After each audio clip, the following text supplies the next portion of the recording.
guys. Ito muna lalaruin natin. Wala pa kasi yung tita ko. Ayan. Handahan lang guys. Tara. Ito na baka mang-create sa atin dito. Oh, talaga mo? Ha? Yan guys. Dahil sa dami ng ebidensya na tuturo sa suspect, dagdag pa ang mismong pahayag ng Pero biktima si maingay Liza. yung papa ko. Sinampahan ng NBI-NCR si alias Yoli ng patong-patong na mga kasong Buti may ano dito. convention, violation of RA 9262 o Anti-Violence Against Women and Their Children Act at direct assault. Ba't kaya doon? Guys, pwede ka na dyan. Wala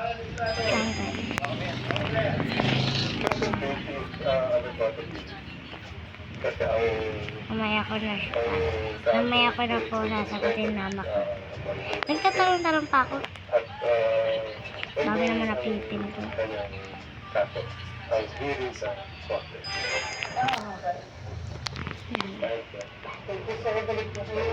Sa investigasyon ng NBI-NCR, Walang patay guys ha, walang pamatay. sa paulit-ulit na pananakit ng suspect sa biktima. Pagdalas ito taktan, pag-konting selos, konting galit na taktan. Papakita pababayaan. Dahil sa loob ng mahigit 2 taon, naging magkarelasyon sila Lydia at Yoli. Ngayon lang siya, salamat sa iyo. Sa tulong mo sa akin. Pamilya ko. Sa suporta mo. Ginawa ko mo. Sige nga. Hindi ito ibinawin ng pamilya ni Lydia. OMG guys, namatay. Isa lang naman yung patay ko eh. Kaya okay lang yan. Hindi mo na mag-isa pa. Sige.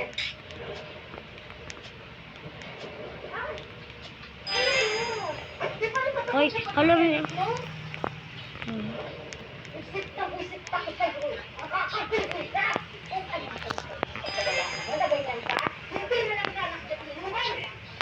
Guys, sa TV lang po yun ha.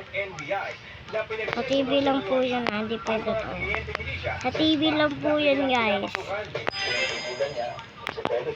Gusto na po kayo guys. Maging ang sariling anak ni Lydia na si Rainier, pinagsesilosan din daw ni Yoli.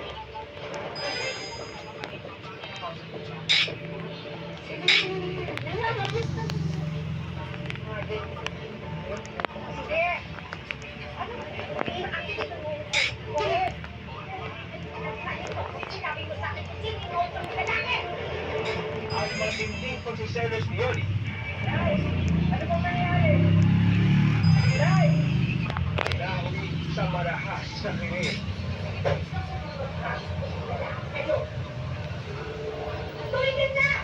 Kaya naman si Yoli, sa kulungan ang bagsak. Kasalukuyan Sa kulungan ang bagsak. NBI Custodial Facility ang suspect na si Yoli. Aray, tarot. Oh. Crime stories dahil nga siya napali, pero lumagi siya pagbigay ng pahayag. Sa mabilis na pag-aksyon ng batang si Rainier na iligtas mula sa tiyak. Obi, join ka na. Yan guys, mag-join na po siya. Ang pamilya ni Lydia, Hello!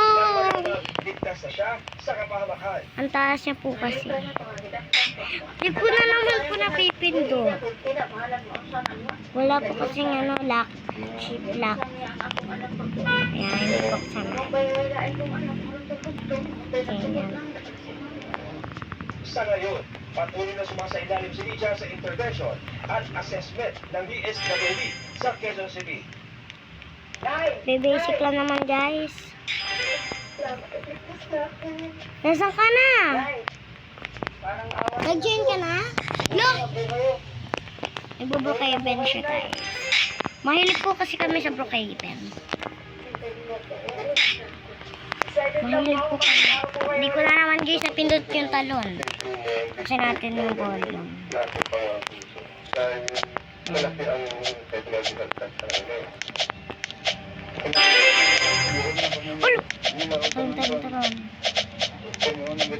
Tatlo kami guys, magkasunod. Paalam, Hey! oras na magranas ng Di ko po sila kilala ah. Pinakasama, Pakatangkain niya po lala ko ah. Di ko po sila huwag kilala. magkatubiling. Ay! Lumapit sa mga otoridad. Hanggang sa susunod na Sabado para sa patuloy na pagtuklas ng katotohanan at paghahanap ng katotohanan. Ako po si John Consulta, kakampi ng inaapi at ito ang Pinoy Crime Stories. Kita niyo na Pinoy crime, ano? Basta crime stories daw yun ah. Gumagalaw. Music lang. Gumagalaw. Dire-diretso tayo guys.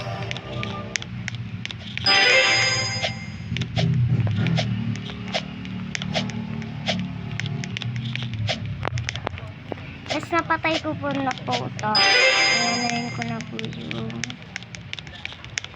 yung record.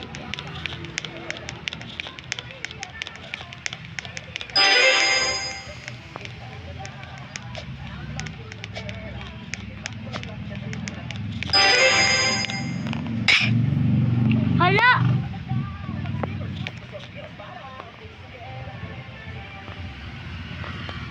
Kaya naman nun. Simple swipe left o swipe right. Pwede na raw makahanap ng perfect match online. Naghahanap lang din ako ng kausap. So, I don't want to waste my time. Kala ko nawawa.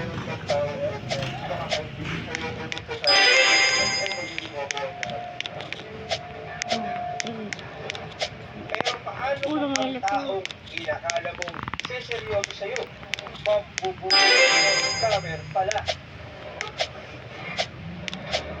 Ang basic lang pala guys. Ako namamatay. Uy, mantika na ako. Mag-video din guys ako. Kung paano kung ay! Bigay ng pangalan, ang Ako na talaga guys. sa isang online Maniwala kayo. Chat na kami for months. Ang kakaiba sa Yan. gusto na yung style ng video. Diretso na guys. Balak rin ang pakilala niya dyan sa sarili. Ang pakilala niya sa akin. Ang basic naman pala guys. Charis. Pero namamatay na guys. Ah! Sabay na guys. Matapos ang